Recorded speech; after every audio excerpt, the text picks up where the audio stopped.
Kecamatan Tanjung Mutiara, Kabupaten Agam, memiliki potensi wisata alam yang luar biasa. Selain wisata Paseatiku, masih banyak lagi tempat-tempat yang berpotensi sebagai objek wisata yang belum diketahui oleh banyak orang, seperti Muaro Mati, Pasiapaneh, dan lainnya.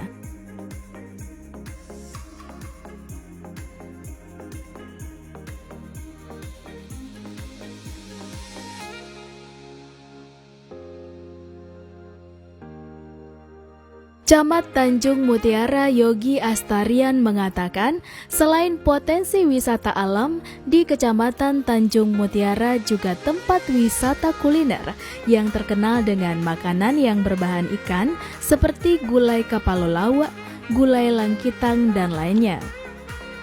Selain itu, kegiatan masyarakat khususnya nelayan di pesisir Pantai Tiku juga bisa dijadikan sebagai momen yang menarik bagi wisatawan.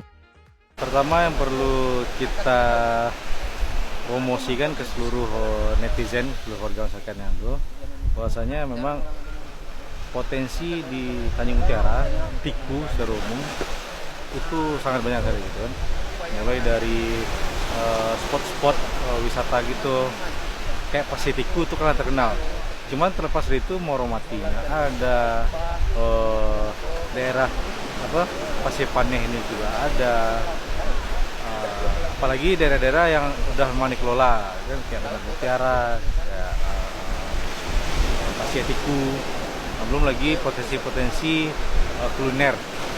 Jadi artinya memang tinggal kita mengkolaborasikan, tinggal kita mensinergikan bagaimana untuk lebih meng-up potensi-potensi yang ada di Tanjung Mutiara. Dari Kecamatan Tanjung Mutiara, Kiki Hariwijaya, Ardi Purna, AMC TV melaporkan.